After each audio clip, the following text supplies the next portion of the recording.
Welcome to the Girl Means Business podcast. I'm Kendra Swalls, a former teacher turned entrepreneur and mom of two. As women, we are so much more than just one thing. We're wives, moms, entrepreneurs, side hustlers, and dreamers with goals and ambition.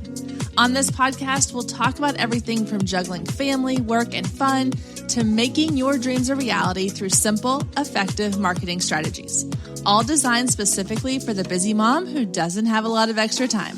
So whether you're just getting started or already have an established business, there's something here for you. If you're ready to take on the challenge of becoming your own boss and making your dreams a reality, then let's get started because this girl means business. Hey there, and welcome to episode 227 of the Girl Means Business podcast. We're going to be talking all about your niche today, but before we get to that, I want to remind you that I have started a new episode each month here on the Girl Means Business podcast that is an Ask Me Anything episode.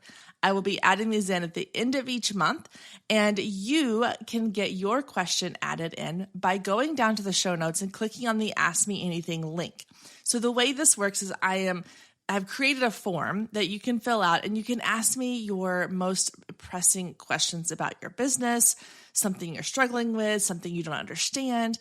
And then each month I'm going to choose a question and I will answer it in an episode of the podcast.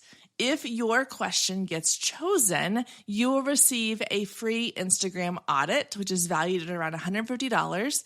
And that's where I go through and I will, with a fine-tooth comb, go through your entire Instagram account and give you a complete rundown of the things that you're doing that are working well, that you should do more of, things you can make improvements on, how to improve your content, your calls to action, your bio, all the things. You'll get a 10-page report along with a video breakdown of your Instagram bio or your Instagram account. So you can also purchase those. Those are linked down in the show notes as well. But if you want to also have one of your questions asked here on the podcast and possibly win a free Instagram audit, head to the Ask Me Anything link and fill out that form. And then you never know, your question could be coming up pretty soon here on the podcast. All right, let's get to this week's topic, which is all about knowing your niche or niche, however you pronounce it. And why is it really important, or is it even important? So I want to start by kind of clarifying and defining what I mean when I say your niche. Your niche is who you serve and how you serve them in your business. Now, one of the mistakes I see people making is they will say, well, my niche is a lifestyle brand. And I'm putting that in air quotes because you can't see me. But a lifestyle brand is not a niche. It is very broad and very generic. What it reminds me of, and an example I have from my own life currently, is when you see, those people driving around and they have like the little signs. It's like, I'm a handyman. I can kind of do all these different things. I think that that's fine, except that when you're looking to hire somebody, especially if you're looking to spend a large amount of money with somebody, you want to know that they are absolutely an expert at what they do. And personally, I feel like it's hard to be an expert at something when you are trying to be good at a lot of different things. So I'll kind of use the handyman example. We were looking for someone recently to help us put up some drywall in a room we're finishing out in our outbuilding, our workshop. And we wanted someone to help us put up the drywall. We'd already done the framing and installation, all the things ourselves. And a couple of people that we looked into were kind of handyman people. And when we talked about doing the drywall, they'd be like, oh, yeah. I mean, I've done it. I could do it. Like, there wasn't that like expertise, that kind of confidence behind it. They were like, well, yeah, I mean, I've painted drywall and I've seen drywall and I've maybe done it one other time. But it doesn't mean that they're going to be really good at it. And we've had bad experiences with that in the past. Like the fence that we had put in, we had kind of a handyman come in and put in this fence, and it's not great. It's fine. It serves the job, but it's not to the standard that we would have liked it to be. And for those reasons, I'm like, I would rather pay a little extra and go with someone who really knows what they're doing, who really understands drywall and how it works or how it needs to be put up or what tools you need to have to make that happen, as opposed to someone who's like figuring it out on the job. And so when you are thinking about your niche and you're thinking about, okay, how can I niche down to something more specific? I want you to think about your audience and how they are looking at you currently if you're trying to do all the things. Now I'm going to go with what I know, which is photography here. And I am going to get to some of the concerns people have around niching down and the fears around that, and we'll address that in a second. But let me give you another example. So when I started my photography business, like most photographers, I kind of did it all. And I remember I've done, but newborns and weddings and graduations and bar mitzvahs and pets and families and all the things. And at the beginning, I think that's okay. I do think there is a grace period when you are starting your business and you're like, I'm not 100% sure what specifically I want to focus on or what I'm really going to enjoy or who I'm going to want to work with.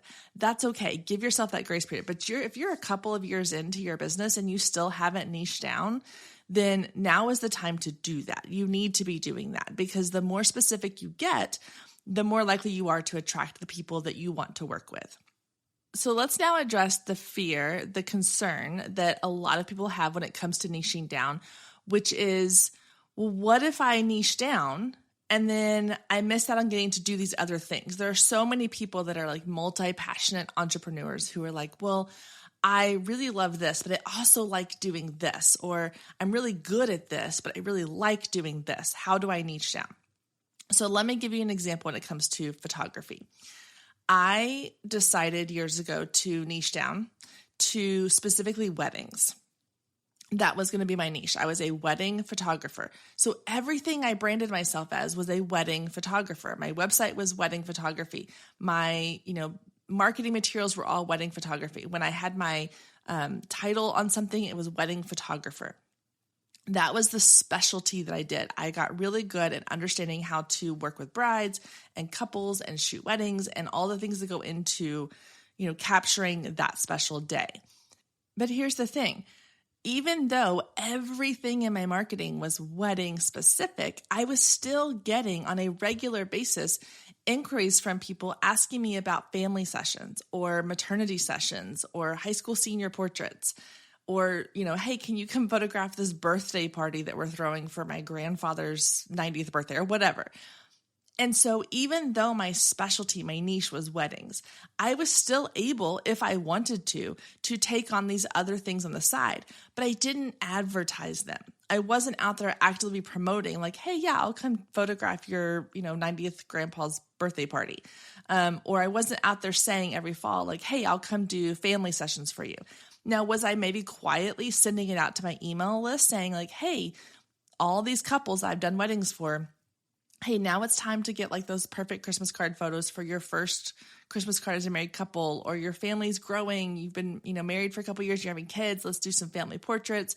But I'm not necessarily putting those out into like my marketing strategy. So while my specialty, my niche was wedding photography, that doesn't mean that I wasn't able to do these other things on the side. It just wasn't what I was putting out into the world. And we have to remember, guys, that all of these things that we're seeing on the surface, on social media, on people's websites, it's what they want us to see. We don't see what goes on in the background. I know so many entrepreneurs who are like, this is my specialty, this is my niche, but I also do these other things kind of behind the scenes. It's just not what they're putting out in front of the world. Think about like even big name brands. So you have things like, let's go with Coca-Cola, okay? They have their commercials every year with the polar bears at Christmas and all the things. And it's like, that's their thing. Coca-Cola is their thing. But do you know how many different versions of Coca-Cola there are? If you go walk down like the soda aisle at a grocery store, they have cherry Coke and Coke Zero and vanilla and I don't even know what else, but like a million different flavors. But that's not what the commercial is about. The commercial is about the one thing that they're known for, which is their classic Coca-Cola. They're still offering these other things. It's just not what they are putting out there as like, this is what we are. This is what we do. And so when you think about it that way, it takes the pressure off a little bit to go, I can only do this one thing. You don't have to only do the one thing, but that has to be the thing that that you're known for. That when someone says, hey, I'm looking for a really amazing family photographer, your name should be the thing that comes up because that's what you're known for. If you're just kind of good at like 12 different types of photography, the likelihood of someone recommending you is going to drop. For every different type of thing you're adding into your repertoire, the less likely you are to get recommended because you are not known for anything. You're just kind of known as being this general, generic thing. You want to be known for being good at something. And the only way to be good at something or great at something is to go all in on that one thing. So keeping in the line of photography, if you're like, okay, well, I offer all of these things and I'm okay at families and I'm okay at couples and I'll shoot a wedding if you want me to. And I'm fairly okay with newborns. And, I've done events a couple of times. Like you're just kind of like skimming the surface. But if you go, you know what I really love doing? I really love photographing high school seniors. Go all in. Make that your niche. Learn everything you can about it. Practice, practice, practice. Put it all over your website. Put it all over your social media. Learn everything. Go to conferences and work with a mentor and get models to shoot so you have practice and you have content to share. And let that be the thing that you are known for. And then all those other things that maybe you're like, I kind of want to try maybe doing like more family stuff in the fall when it's really busy for families. You can do that. But it doesn't have to be the front and center thing that you are known for. Stay with us. We'll be right back. You love listening to podcasts, but have you ever thought about starting your own podcast? Maybe you want to build a brand, grow your business, or are looking for an excuse to talk about your favorite hobby. Whatever your reason for making a podcast, Buzzsprout is the place to start. Since 2009, Buzzsprout has helped over 300,000 people launch their own podcasts. Buzzsprout walks you step by step through the whole process and will give you powerful tools to start, grow, and monetize your podcast. Ready to get started? Click the link in the show notes to get our free step-by-step guide to starting your podcast today. Okay, so now let's talk about how to decide what your niche is. Because if you, again, are going back to the idea of you're multi-passionate, you like doing all the things. How do you decide what your one thing needs to be?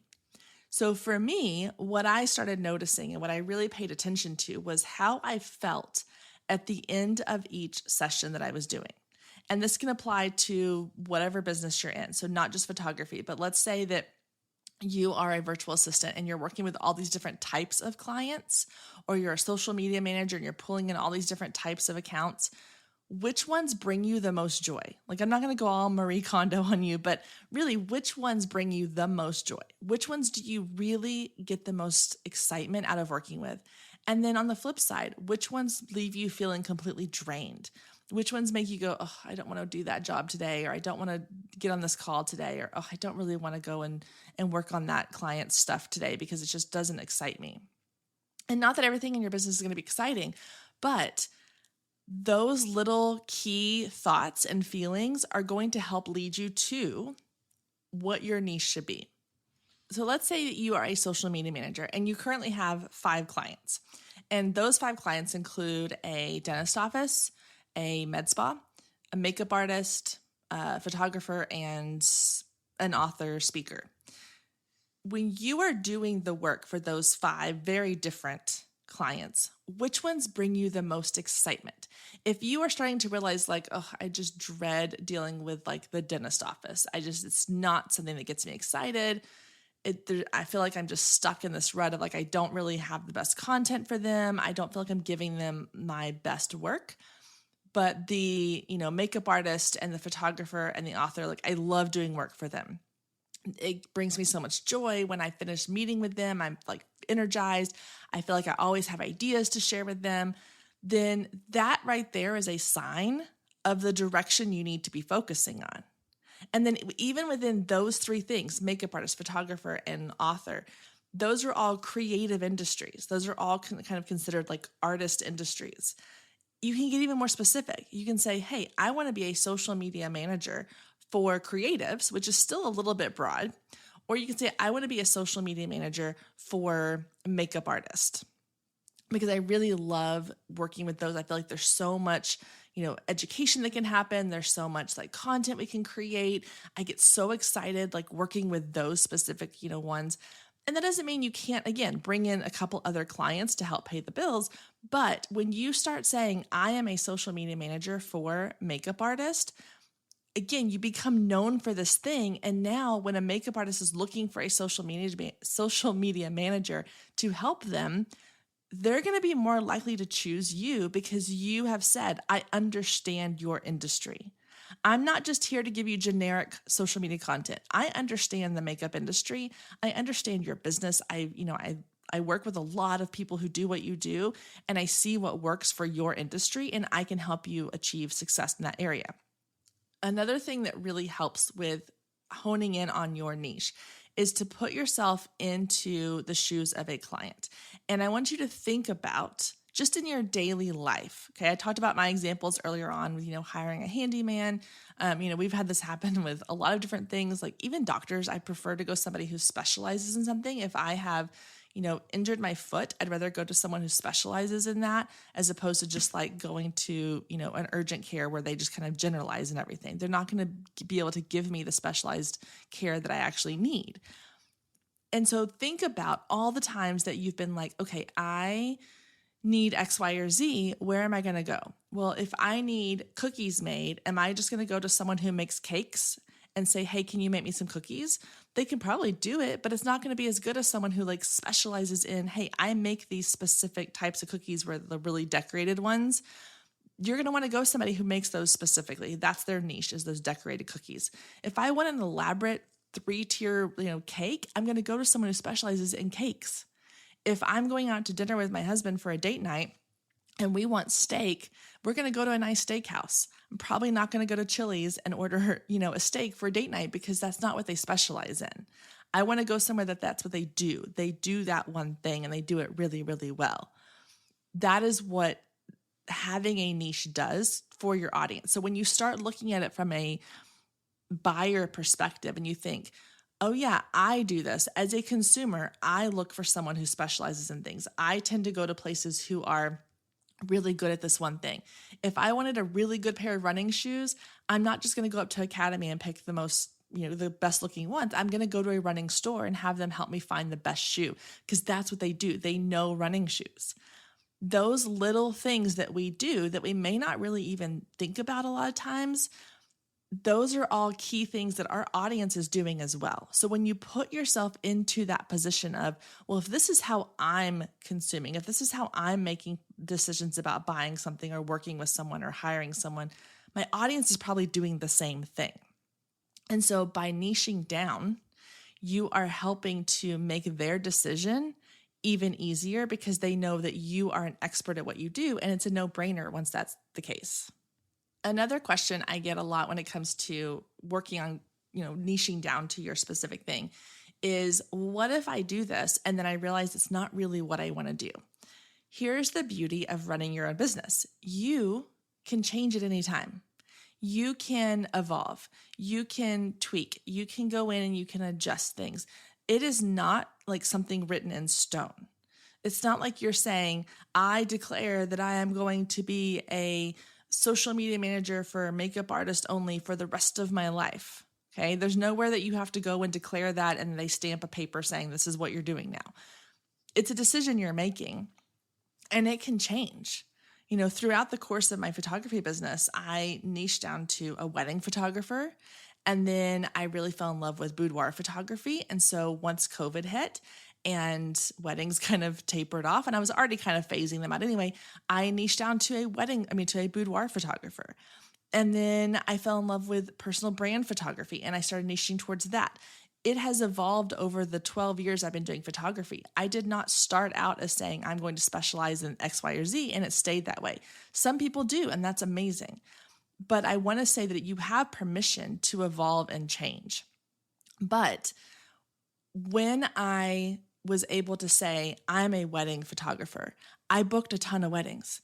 When I was able to say, I'm a boudoir photographer, I booked a bunch of boudoir sessions. When I was able to say, I'm a personal brand photographer, this is what I do, I booked more of those sessions. And so this is me giving you permission to say, I want you to niche down. I want you to find that thing that you are an expert in, but also know that it can evolve and grow and change over time. It is not something that is so permanent that it can't be changed. That's one of the biggest things I think stops a lot of people is they're like, oh gosh, but what if I niche down to this thing? And then in a year or two, I realize it's not really what I want to do, that maybe I really enjoy this other thing better. Then evolve and grow into that. It can happen and it's okay that it happens. Now, here's the thing. You don't want to do it every 6 months.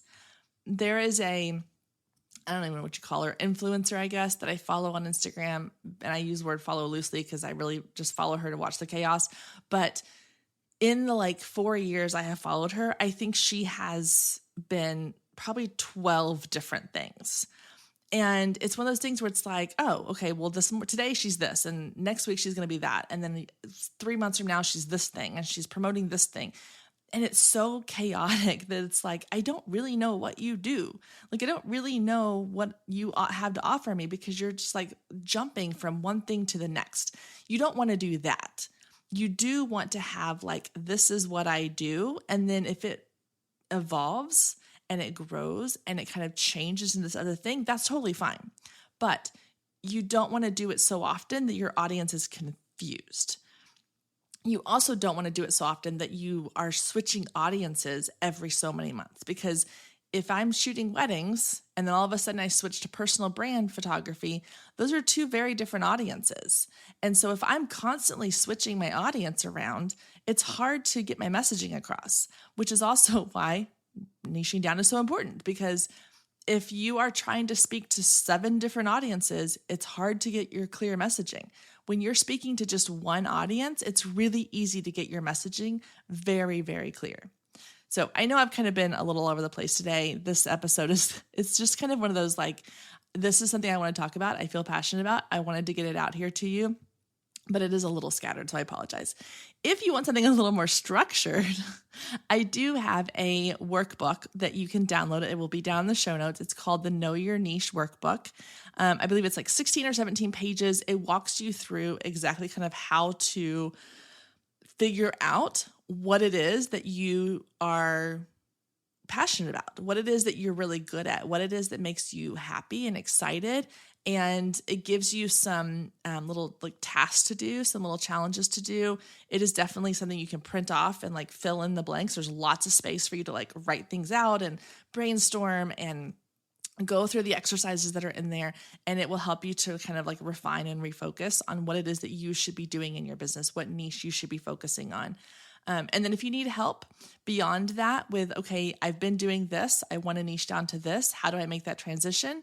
Feel free to reach out to me via email or DM me over on Instagram. I would be happy to help you with that and answer questions there as well. So you can grab that Know Your Niche Workbook down in the show notes. Make sure you do that. And then I will see you back here next week, same time, same place.